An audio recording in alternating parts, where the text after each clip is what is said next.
Hi guys, this is Carrie with Fullerton Professional Organizing, and today we are going to tackle marketing and marketing. We're going to tackle marketing. I'm so glad you're here, and before we get started, let me tell you my little joke of the day. Why did the calendar break up with the to-do list? Because it was tired of being dated. All right, I know they're not that funny, but they're pretty cute, you gotta admit. All right, so marketing, our target audience. Now, if you're here, you're probably wondering one of two things. How do I figure out who my ideal client is and what they really need? How can I use market research to grow my organizing business and maybe even start a YouTube channel? Well, you're in the right place. In this episode, we're going to explore how to research your local market, understand your ideal client, and use this information to grow your business and your audience. So grab a notebook and pen and let's get started. But if you're starting a professional organizing business, or you are a professional organizer, you know how rewarding it already is to help people declutter and organize their homes. But to grow your business, you need to understand who your ideal customers are and how to reach them. This is where market research and finding your target audience come in. All right, so we're going to break it all down, and then we're going to summarize it by talking about it again. That way, it'll all sink in, and I'll give you some examples, and we'll pause the video so that you can take some action during this video.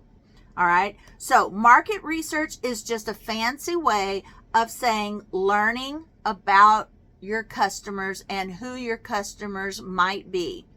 It's about figuring out who needs your services and what problems they have. How can you help them?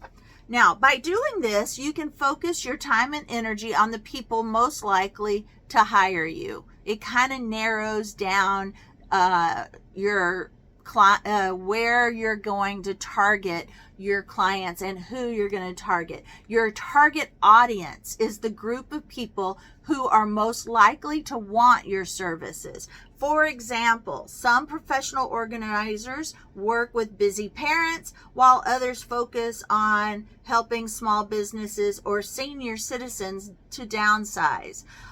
If you have small children, your organizing audience doesn't have to, but it may include all the things you've learned as a parent that you want to use to help other parents. So then you would target parents and that demographic. But if you are in business like I am, or if you're starting a business, you may want to take notes on how to start a business, and you may want to help other people organize and start their business, home office, etc. Or if you have parents that are getting older and they call it the sandwich generation, now we're taking care of our senior parents, and you may want to use that expertise to help other senior citizens. Whatever your expertise is and the people that you want to serve, that is your target audience. Okay, so now knowing your target audience helps you create services that meet their needs. Use the right words to describe what you do. Advertise in places where they'll see it. 1, think about your current clients. If you're already in business, start by looking at the people you've already helped. What do they have in common? Are they mostly families, entrepreneurs, or retirees? What problems did they hire you to solve? This can give you clues about who your ideal customers are. Number 2, ask questions. Questions are very important. Communication is a key in this business. Talk to your clients or send them a quick survey, asking questions like, what made you hire a professional organizer in the first place? What was the biggest challenge you were facing? How has organizing improved your life? Their answers will help you understand what people are looking for. Number 3, look at your competition. Check out other professional organizers in your area or outside your area if there aren't any in your area. Who are they working with? What services do they offer? This can help you spot gaps in the market or find ways to stand out. You may go to those that are doing the same thing you're doing and find out what you don't want to do. For me, I can only do garages during the cooler months. I've tried doing it in the summer and almost passed out twice. So I knew that that was not going to work for me. So I advertise garages during the cooler months. Now, another area that I am not an expert in is the digital arena of organizing. I'm not super techie. I'm not saying I can't learn. I did my own website by using Wix, and now I think the easier one is Squarespace. But so I'm not super techie, but I can figure things out. But I will not tackle digital organizing because I'm just not that savvy at it. So now, number 4, consider your demographics. Demographics are basic facts about people, like their age, income, where they live. For example, if you want to work with busy parents, you may focus on families in suburban areas. If you want to help small businesses, you might target urban areas with lots of offices. All right, those are just examples. Number 5, think about their struggles. What problems do your ideal customers face? Maybe they're overwhelmed by clutter, moving to a new home, or struggling to balance work and family life. Understanding their struggles helps you create services that solve their problems. And plus, once they've hired you, you can ask them about even more what their struggles are and tackle those struggles, and it'll give you an idea of who your target audience will be going forward. Now, how do we use this information to grow our business? Once you know your target audience, you can create clear messages on your website, on your social media. You can use words that speak directly to their needs. For example, tired of clutter? Let me help you create a calm, organized home for your family. Or it could be tired of clutter. Let me help you create a clutter-free desk so that you can be more productive. Advertise in the right places. If your target audience is busy moms, consider advertising on social media or parenting blogs.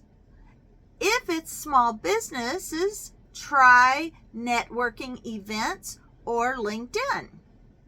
Offer the right services. Tailor your services to meet their specific needs. For example, offer virtual organizing for tech-savvy clients or downsizing help for senior citizens. Now, let's go ahead and summarize some of this that we already talked about. All right, in summary, starting with the basics, what is market research and why does it matter? Market research is simply the process of gathering information about your potential clients and competitors. It helps you understand who your ideal client is, what they're looking for, and how you can stand out in your local market. But here's the thing, market research isn't just about growing your business. It's also about serving your clients better. When you can understand their needs, challenges, and goals, you can create services and content that truly makes a difference in their lives. Now, researching your local market.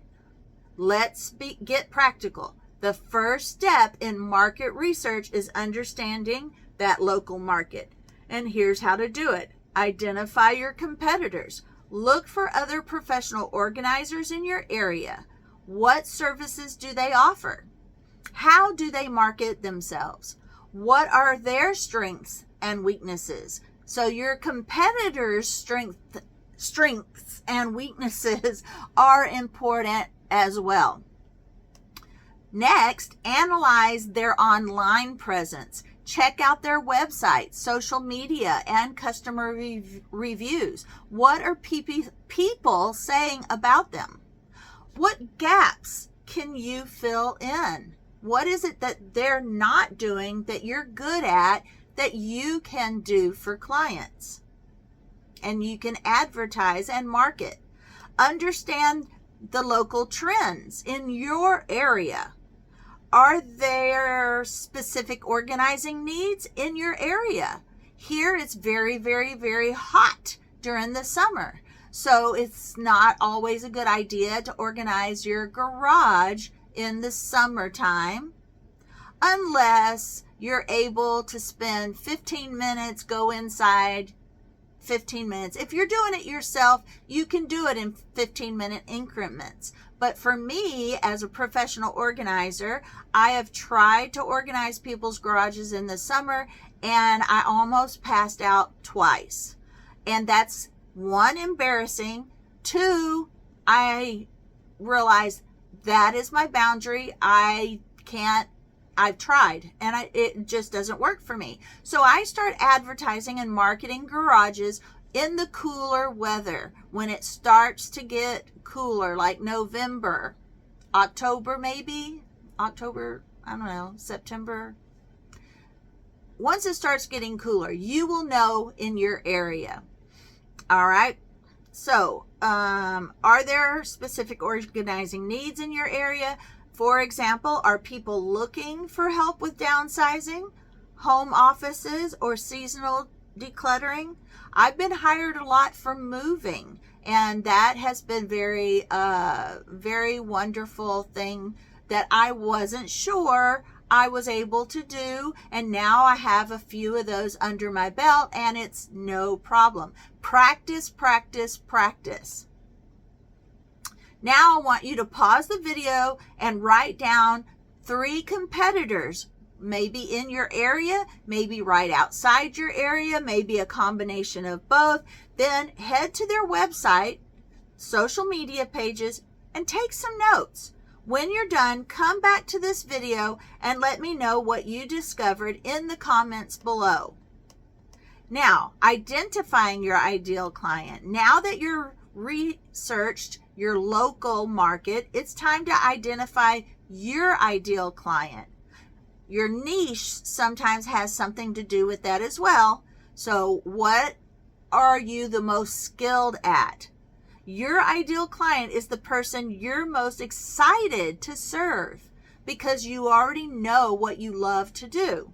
The one who persons that you're most excited to serve, the ones who aligns with your values, your needs, your expertise, and appreciates your unique approach. Now, here's how to create a profile of your ideal client. Demographics: age, gender, income level, location, where do you find them?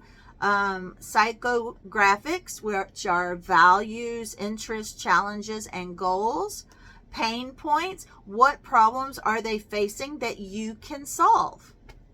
Now, for example, maybe your client is a busy mom who's overwhelmed by cluttered home and needs help creating a functional, peaceful space for her family.